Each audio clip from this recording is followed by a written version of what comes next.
Do you even know how to skid? Like, people don't know how to skid their bike. See the berms, you hear that wreck? That's like a cuddy. Maybe these people don't even know how to use their brakes. A Scandi flick. When you get that in the trails, it's so good. Track stands. You can watch videos of Russian people doing this for years, centuries. Bunny hopping. You guys know how to bunny hop? And you're kind of lazy, sitting back. You're just sitting back, grabbing the rear brake. Hey guys, welcome back. Pick Apart. I'm Wade Simmons, and I just want to say thanks for tuning in. And I'm going to talk about some skills that mountain bikers need to know out on the trail. I've done all these pick apart videos on trails and stuff, and thinking, man, maybe these people don't even know how to use their brakes and do a skid or bunny hop or anything like that. So that's why we're here today, to work on some fundamental skills: skids, wheelies, manuals, bunny hops, some track stands. I got it all written down right here. Look at this. Pick apart. Tools of the trade. Super important with bike setup are your brakes. Your brakes are probably the number one most important thing on your bike, right? So I'm going to talk about where you should set up your brakes. I mean, everyone's going to be different in how they do it, but generally this is what I do. You want to grab your bars first. Don't worry about your brakes where they are until you have good hand position. So I like to grab my bars right at the end. I'm an old BMXer, so I actually put my pinky finger right on the edge of my grip, and then I extend out my index finger like that, and that reaches the end of my brake. I hope people watching this aren't using two fingers to brake, because if you are, it's time to slide those levers inside and use the index finger. That's your braking finger right there. I mean, back in the day on the cantilever brakes, we used to use two fingers, but now it's only one finger. I tell my wife this all the time. I see her brake with two fingers. I'm like, Lisa, what are you doing? Like, one finger. And she's like, I'm not strong enough. I'm like, well, you're gonna get used to it. Just use one finger. The reason being we use one finger because then we have three fingers to grab the bar with, right? I mean, if you're braking with two fingers, you're grabbing your bars with these two fingers. That's not very strong. Look at that. Yeah, one finger right there. You got good power. Boom. That's all you need to know. Fundamental tool of the trade we're gonna learn is skidding right here. So we got our brake position, one finger braking, and you'd be amazed. I mean, I've coached for years, like 20 years, 30 years, I don't even know, 50 years. And you'd be amazed at the amount of people that don't know how to skid. Like I'll be coaching, I'll have this group of people, 4 people, and I'm watching them ride, and I'm like, okay, stop everyone. It's like, what are you doing? And they're like, what do you mean? I'm like, do you even know how to skid? Like, people don't know how to skid their bike. It's like the first thing you learn as a kid. So I'm gonna teach you how to skid here. Because skidding is fundamental. It's like, you need to, if you panic and you skid, you gotta know how your bike's gonna react. So skidding is when your rear tire locks up, or your front, but we'll talk about the rear, and it slides. When your tire skids, it's sliding across the ground. All of a sudden it's not turning, it's not grabbing traction, it's lost traction and it's skidding. And then it slides. And when your rear tire slides back and forth when you skid, you can slide it better, right or left, right? People don't know how to do that. Fundamental skill. Look at this. I got a couple water bottles set up here that we're gonna come in and we're gonna hit them. You don't wanna skid 10 feet before the bottle. You want to, right when you come in, you're gonna lock up about there, about 2 feet before the bottle, and I'm gonna slide my rear tire into the bottle. And what you do is you lock it up and you throw your hips. If you're gonna skid out to the, if you're gonna throw your bike out to the right, you kind of like slide to the right, let the brakes go, and then slide to the left. Start the corner, and then you want to skid that right side bottle out. Boom. So that kind of throws the hips. So you skid and throw the hips, and then off the brakes, and then set up, carve, skid, throw the hips again. A little bit of speed. 4 on the bike. Kind of do a 1, 2, 1.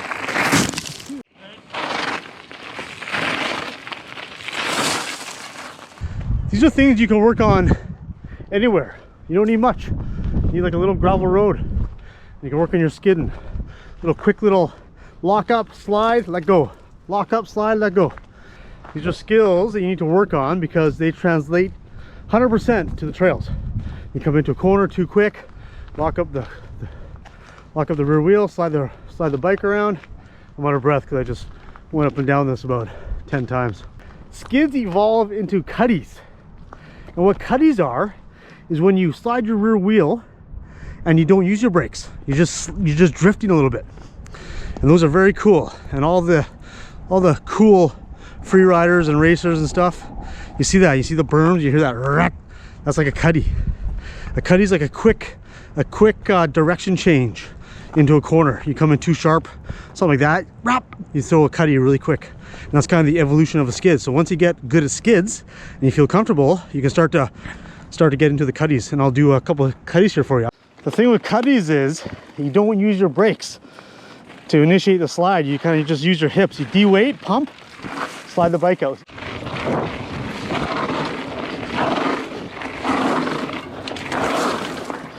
We got skids on lockdown. Awesome. Now you can go piss everyone off up on the internet skidding down your local trail. No, just joking. Don't do that. But it helps you control your bike into corners, lock it up, unlock. Just get used to the slide right and left. What I didn't mention was that most of us have a comfortable foot forward. I'm right foot forward, and I like to skid to the right. So if you're left foot forward, your comfortable way would probably be to the left. But you know, if you can be ambidextrous that way, right and left, then you know, you're going to be on your way to being an awesome rider. So the natural progression of skids and cuddies is into a Scandi flick. You guys probably heard this. It's like a rally move when you're on a car and you kind of do a little jog one way to whip it the other way. And what that does, it initiates a slide of your rear end. So you kind of throw it one way to weight, and then the weight throws back the other way. And I'm going to find a good corner here, and we'll teach you how to do a Scandi flick into a corner. I found a nice corner here. So you come down, and it's a left-hander. And what you're going to do is you're going to throw the rear end in here to get the flick going that way, if that makes sense. So you come in, and rather than doing a long arcing carve, which isn't bad, those are kind of slow because you can't maintain speed, you can slide out. But when you do a Scandi flick, you kind of do a pre-weight this way, and then you throw the weight the other way. So we're going to come in here, we're going to throw the bike this way, and then whip it that way around the corner. And what that does is that it gives you momentum to initiate the slide. Because if you come in and throw the slide, you don't have that whipping factor. You don't have that momentum of whipping the rear tire around. And what you do is you throw your bike this way to initiate, to get the momentum going that way, and then this now allows you to slide like that around the corner. If you didn't do the first initiation, you would come in and you'd have to lean here and just initiate the slide, and it's not as controlled because you don't have the force going into it. And I think the Scandi flick gives you a little more control.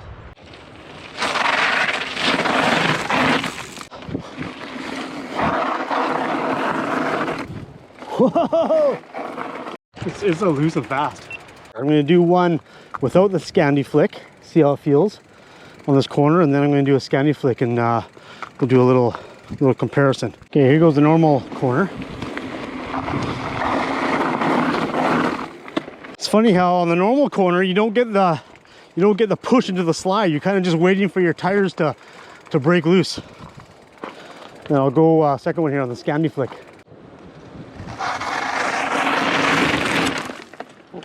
So every corner doesn't need a Scandi flick or opposite drift, oppo drift as they call it, but it's a good skill to have when you come into something too sharp and you gotta do a quick recorrect. You're like, oh, I need to go that way, a little bam bam. It's a good move for quick corners and big setup time, so you can kind of slide in one way and whip it the other way. It's an awesome skill to have in your toolbox. So it's a good one for you guys to get out there and practice. I mean, look where I am. I'm on like a random gravel path having a blast.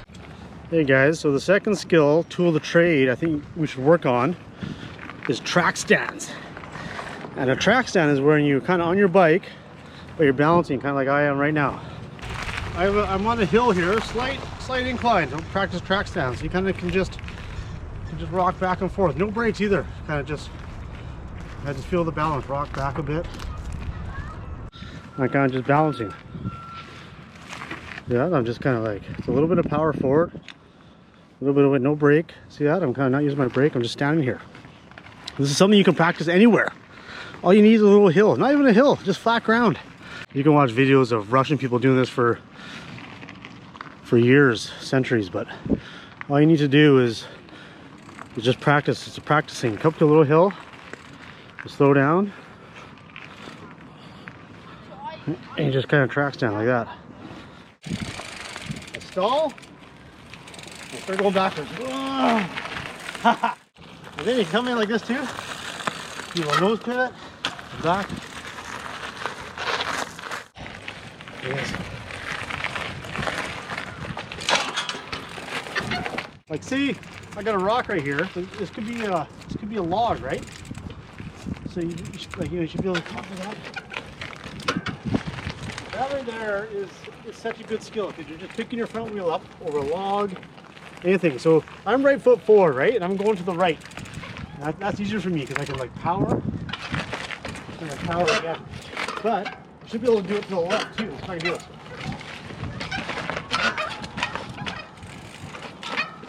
So you kind of have control. You're in your tracks down, which we just taught. You kind of power and then off. I can do it without using power too. I should be able to come in and just kind of like do it without power. Just kind of your weight. What you're doing is you kind of like you push in and then you come up. Look at the fun we're having on these barriers. You come in, pop the front wheel left, ride it along the top. Perfect skills. And then evolution. Bring your rear tire in. See that? That's like a pivot move with your front brake, and you put your rear tire on the ledge. These are skills that like translate so well to mountain biking. Logs, anything. Come in,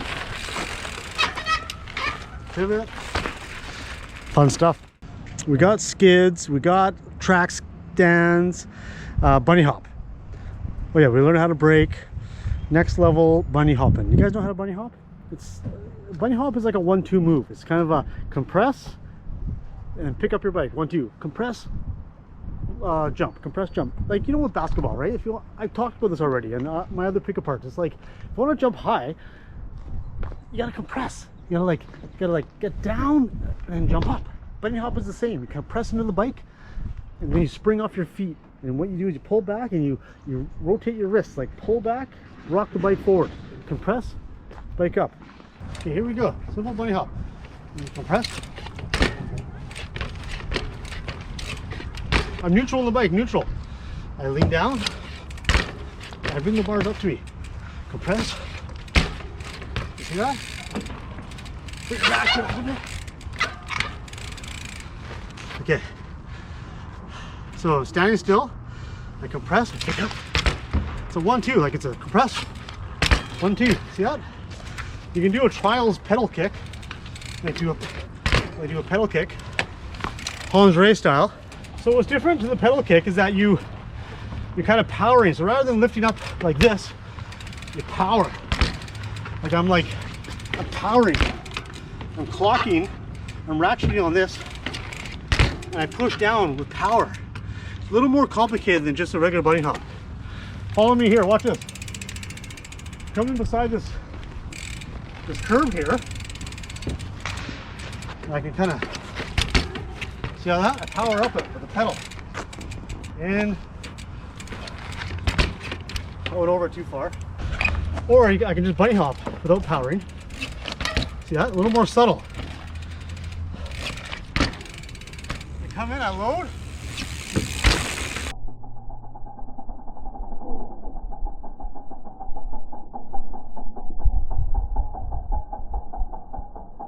Compress.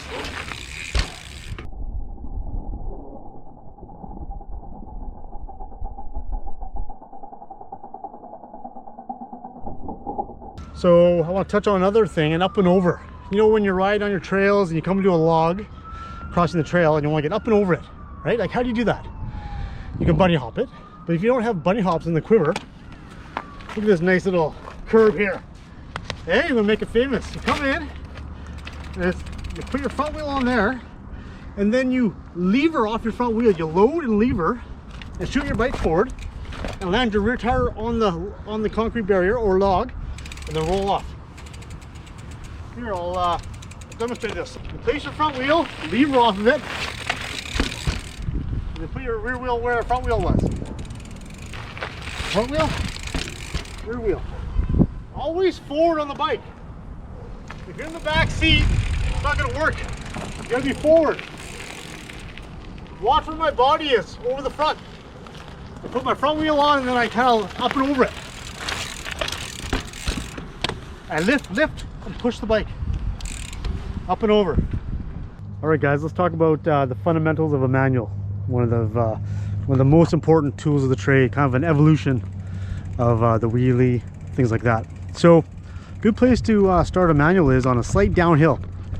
I got a nice concrete sidewalk here that's slight downhill. And the good thing about this is that it has lines in the concrete. And the reason lines are good is because it gives you a goal.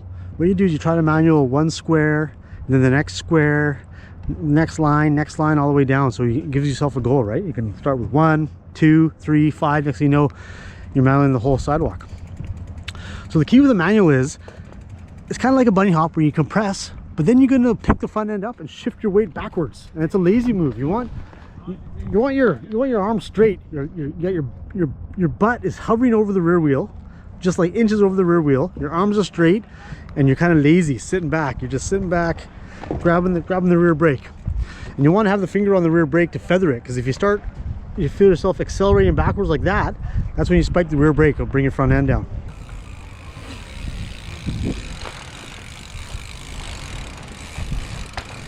Not bad one, eh? Not bad, not bad.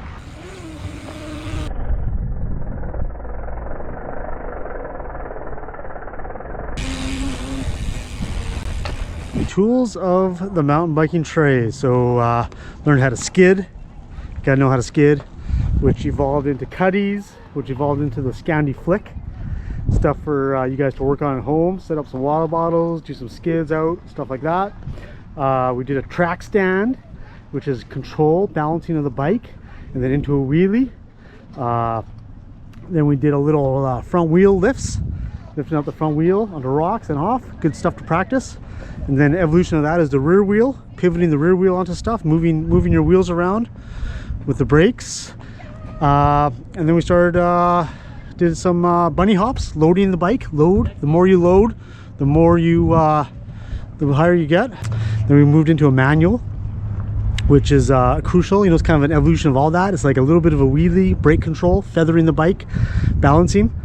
You guys can see the progression of this, you know, like when you get better on your bike, kind of the little finite control things like finger braking, feathering the brakes, know how to skid. You can see how it's going to progress you into being a better rider. So yeah, let's wrap this up for this pick apart, kind of the tools of the trade, and looking forward to seeing you guys again.